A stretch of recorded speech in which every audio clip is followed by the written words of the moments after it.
आज हम लोग चैप्टर 5 और नदी क्लास 7 का के महत्वपूर्ण प्रश्नों का समाधान करेंगे। जैसे कि आप लोग इससे पहले 4, 3, 2 और 1 कर लिए होंगे। आशा है कि आप लोग ने कर लिए होंगे।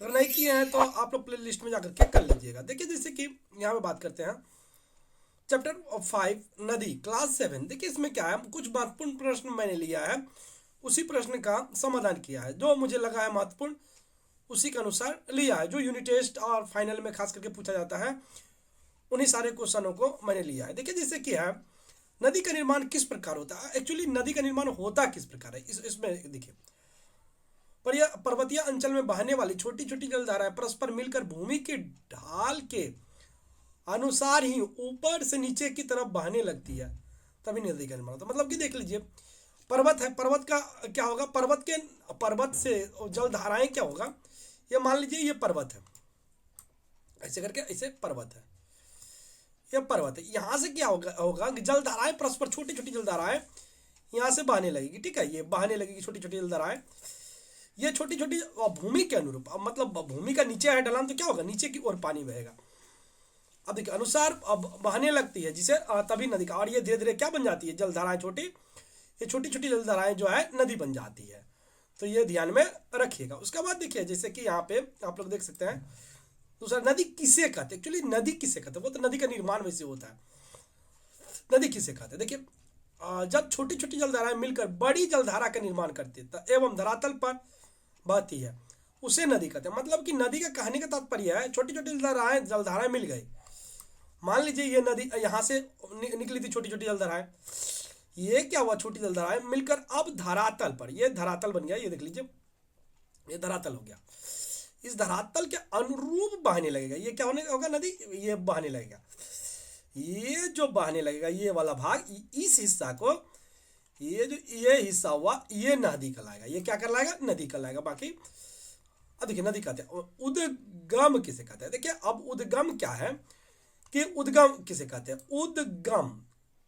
उद्गम किसे कहते हैं, नदी की सृष्टि जहां से होती है उस जगह को उद्गम कहते हैं। मतलब कि देखिए ये जो है, ये यहां से जलधाराएं निकली छोटी छोटी जलधाराएं, जो मुख्य जलधाराएं रहेगी ये वाला, उसी को उद्गम कहते हैं। मतलब जैसे गंगा नदी की उद्गम, तो उसके बारे में देख लीजिएगा।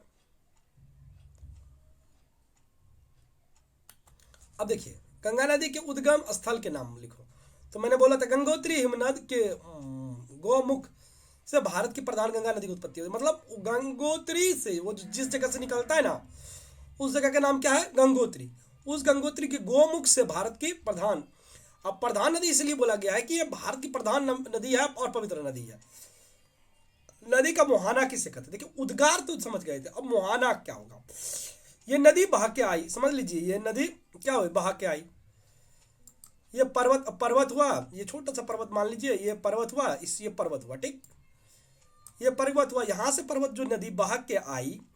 अब क्या होगा, यहाँ पे फिर समुद्र है, मान लीजिए ये समुद्र है, ये क्या समुद्र, पानी हिलोर मार रही है, यहाँ जो ये मिल जाएगा, यहाँ जाके क्या होगा, मिल जाएगा। ये जो मिल गया सागर में या खाड़ी में, जहां पे भी ये मिल जाएगा, ये पूरा बड़ा सा क्षेत्र में उसे क्या कहेंगे, मुहाना कहेंगे। उसे क्या कहेंगे, मुहाना। ये देखिए नदी यहां से हुआ, उद्गार का बोल दिए, और ये जो जब मिल गया जहां पे, उसको बोलते हैं नदी का मुहाना। देखिए यहाँ लिखा भी है, जहां नदी जाकर खत्म हो जाता है, अर्थात कोई सागर या उपसागर जलाशय या किसी और नदी में मिल जाता है, उस जगह को नदी का मुहाना कहते हैं। उस नदी का क्या कहते हैं, मुहाना कहते हैं। इतना रख लीजिएगा, ध्यान में तो जाएगा। अब देखिए दूसरा जो है, यहाँ पे देख सकते हैं कि गंगा नदी के मुहाने का नाम, पश्चिम बंगाल के दक्षिण में बंगाल की खाड़ी में गंगा नदी का मुहाना। अब देखिए संग्रह बेसिन, अब संग्रह बेसिन जो है पर्वत के ऊपर से नीचे तक के विस्तृत क्षेत्र का जो मूल नदी में आकर मिलता, उस क्षेत्र को संग्रह बेसिन कहते हैं। मतलब देखिए पर्वत से ऊपर से नीचे तक विस्तृत क्षेत्र का जो जल मूल नदी में आकर के गिरता है। अब देख लीजिए यह नदी का बेसिन कैसे कहेंगे, ये पर्वत हो गया, ये मान लीजिए पर्वत है। अब यहां से जलधाराएं आई और आई आई आई ऐसे करके, देखिए ऐसे करके आती है नदी की जलधाराएं, ये फिर आके यहाँ पे दूसरी जलधाराओं में मिल गई, ये किसी कारणवश दूसरी जलधारा में मिल गई। ये हिस्सा जो कहलाएगा, ये जो हिस्सा, ये वाला हिस्सा जो कहलाएगा, ये बेसिन कहलाएगा। क्या कहलाएगा? बेसिन के। क्यों? ये दूसरा नदी में होता है, इसी को क्या कहते हैं? संग्रह बेसिन कहते हैं। तो आप लोग को आशा है कि समझ में आया होगा। अब देखिए दूसरा, अब दूसरा देख सकते हैं आप लोग, विभाजिका किसे कहते हैं? पहाड़ की चोटी चोटी ही वर्षा के जलधारा को अलग अलग दिशा में विभाजित कर देती है, इसलिए इसे विभाजिका कहते हैं। अब देखिए विभाजिका होता क्या है? ये पर्वत हो गया, ये पर्वत हो गया, यहाँ पे मान लीजिए पर्वत है, ये पर्वत है, ये पर्वत है, ठीक है। ये इस बार अलग बनाना पड़ेगा पर्वत। ये देखिए इस अनुरूप पे पर्वत होता है, ये अनुरूप पर्वत है, ठीक है। ये ऐसे करके पर्वत है। अब यहां से जो जलधाराएं आई, मतलब मान लीजिए यहां से जलधाराएं आई, कुछ जलधारा क्या होगी? इस पार आ जाएगी और कुछ जलधारा उस पार चली जाएगी। अच्छा, ये इस पार बह गई और उस पार चला गया, तो ये दोनों ओर जो बांट दिया, इसी बांटने वाले भाग को क्या कहते हैं? विभाजिका कहते हैं। देखिए पहाड़ की चोटी से वर्षा के जल को अलग अलग दिशा में विभाजित करते हैं, इसलिए इसे विभाजिका। जल के पानी को ही क्या करते हैं? अलग अलग दिशा में विभाजित कर देता है।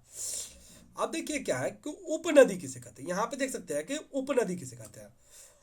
मूल नदी में जब छोटी छोटी जलधाराएं आकर मिल जाती है, उन्हें उपनदी कहते हैं। जैसे कि गंगा, गंगा की उपनदी है, यमुना, गोमती, घाघरा, कोसी, गंडक, नदियां गंगा की उपनदियां है। इसमें देख लीजिए, ये मतलब मान लीजिए ये ये गंगा की जलधाराएं हैं।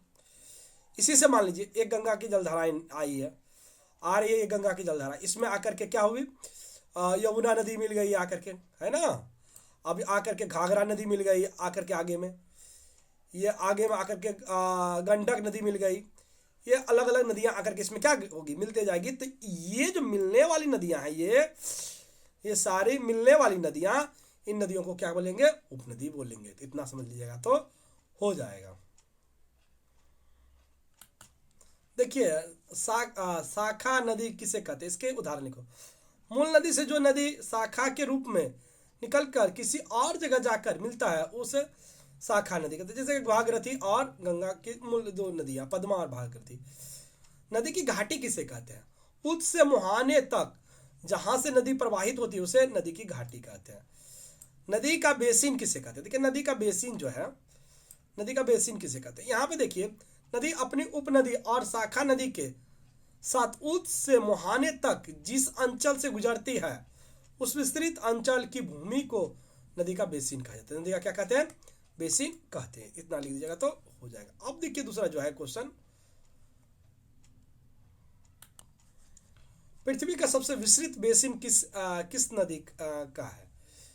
अमेजन नदी के बेसिन पृथ्वी की सबसे विस्तृत नदी का बेसिन है। दो आब किसे कहते हैं? अब देखिए दो आब आता है, जो महत्वपूर्ण क्वेश्चन आया है।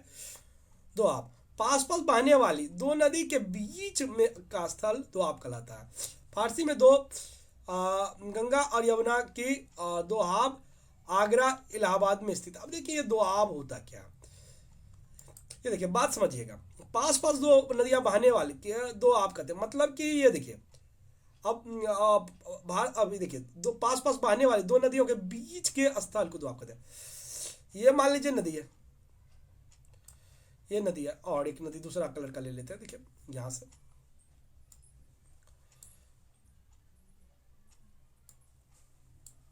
ये देख लीजिए, ये दो नदी ले लिए, ये नदी है और ये नदी है, ये नदी है। ये देखिए पास पास बह रही है, बह रही है पास पास। ये भूमि जो होगा, ये भूमि, इस भूमि को, ये भूमि जो कहला रहेगा, इसी को क्या बोलेंगे? दो आप बोलेंगे। पास पास बहने वाली दो नदियों के बीच का स्थल, ये बीच का स्थल जो है, ये बीच का स्थल हो गया। ये दो नदी है और ये जो बीच का स्थल है, इसको क्या कहेंगे? दो आप कहेंगे। तो इतना आप समझ लीजिएगा। अब देखिए दूसरा जो है क्वेश्चन,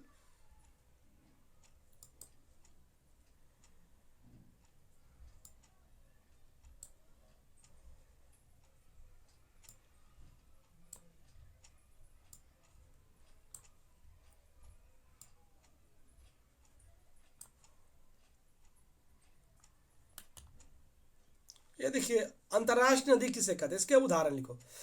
अंतर्राष्ट्रीय नदी, ये अंतर्राष्ट्रीय नदी किसे कहते हैं? इसके उदाहरण लिखो। ये देखिए जो नदी एकाध देश में से होकर प्रवाहित होता है, उसे अंतर्राष्ट्रीय नदी कहते हैं। कहा जाता है। जैसे ब्रह्मपुत्र यूरोप की रायन और दुनिया की अंतर्राष्ट्रीय नदियां हैं। ये देखिए अंतर्राष्ट्रीय नदी होता क्या है। मान लीजिए ये हम लोग का भारत देश है, ये ऐसे भारत देश होता है, देख लीजिए ऐसे ऐसे करके, ऐसे ऐसे कुछ है, मान लीजिए ऐसे ये हम लोग का देश है, इस प्रकार ऐसे करके ऐसे, ये देखिए ये भी जो भी है ये भारत देश है। मान लीजिए ऐसे हम लोग का भारत देश बहुत ही खूबसूरत है, और ये कोई दूसरा देश है, मान लीजिए यहाँ पे नीचे में दूसरा देश है, ये देश है। ऐसे हम लोग का बहुत अच्छा देश है, तो हम मेरा से उतना अच्छा बना नहीं है, ये देश है। यहाँ से कोई नदी आकर के गुजरेगी, देखिए ये बहेगी और ये दूसरा देश में चली गई। ये जो एक देश से दूसरा देश में चली गई, इसी को अंतर्राष्ट्रीय नदी कहते हैं। एक देश से दूसरे देश में चली जाती है, उसी को अंतर्राष्ट्रीय नदी कहते हैं।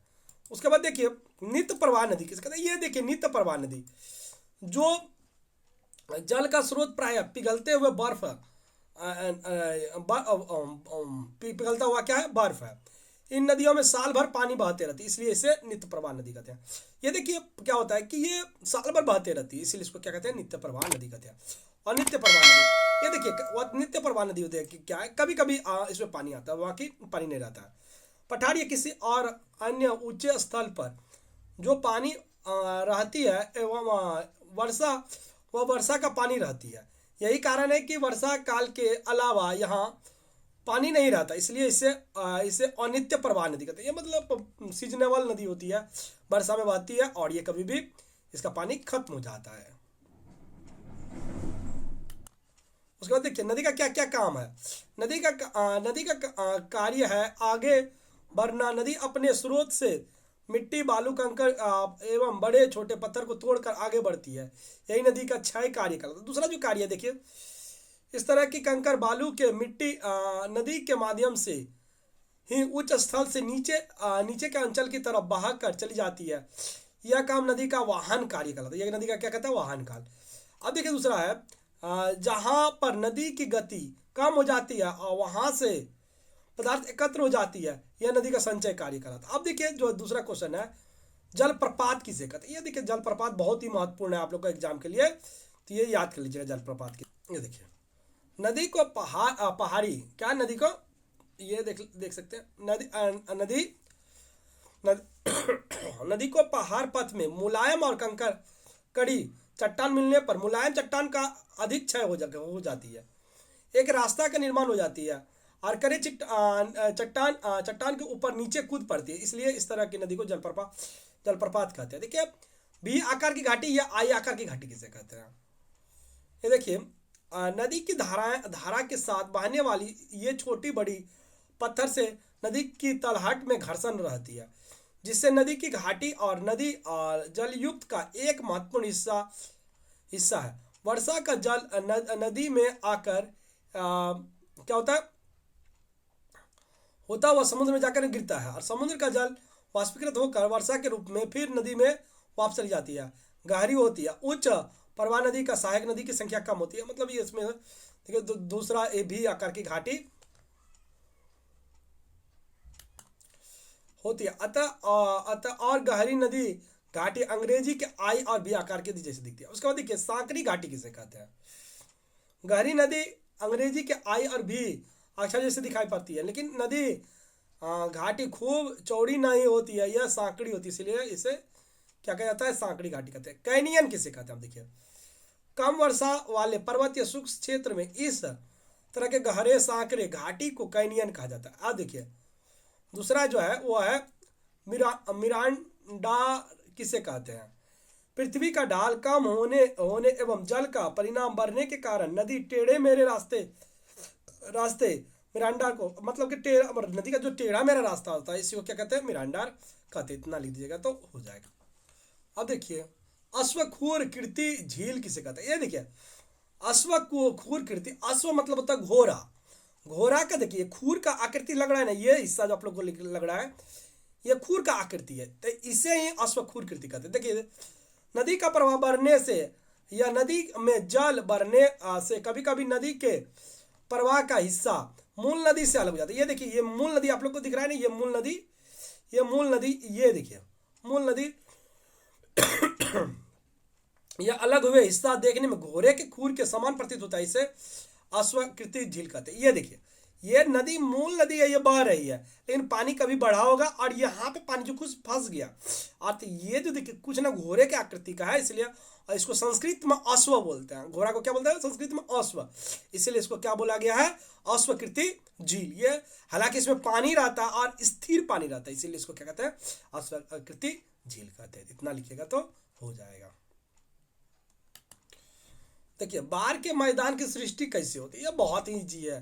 देखिए, नदी में बहाकर लाई गई मिट्टी, बालू, कंकर आदि जमा होने से अलग उसकी गहराई कम हो जाती है, जिसके परिणाम स्वरूप वर्षा का अतिरिक्त जल दोनों किनारे से बहकर आकर बाढ़ का रूप धारण कर लेता है। नदी के दोनों तरफ विस्तृत भूभाग पर बाढ़ के मैदान की सृष्टि होती है। अमेजन, अब देखिए यहाँ पे क्या है, अमेजन नदी का कितना घाटी है? तो अमेजन नदी का एक भी घाटी नहीं है, इतना लिख दीजिएगा तो हो जाएगा। उसके बाद देखिए नेक्स्ट क्वेश्चन है, देखिए ये ना मुख्य प्रश्न है, तो ये आप लोग हो सके तो याद कर ही लीजिएगा। देखिए इसमें क्या है, इसमें जो महत्वपूर्ण, इसको क्यों मैं बोला हूं, इसमें जो है देखिए मुख्य नदी है, ये मान लीजिए यहाँ पे जो आप लोग को दिया हुआ है मुख्य नदी, नील नदी अफ्रीका में है और इसका लंबाई, अमेजन नदी दक्षिण अमेरिका में, इसका लंबाई, यांगसी कियांग नदी एशिया में है, इसका लंबाई, मिसिसिपी, तो इसका लंबाई जो पूछ लेता है, इसीलिए ये वाला आप लोग के भी बुक में है, वहां से देख लीजिएगा तो बहुत ही फायदा होगा, क्योंकि इसमें से एक क्वेश्चन आप लोग के एग्जाम में पूछा ही जाता है। आशा है कि आप लोग को समझ में आया होगा, और अगला वीडियो कुछ दिनों के बाद मैं अपलोड करूंगा।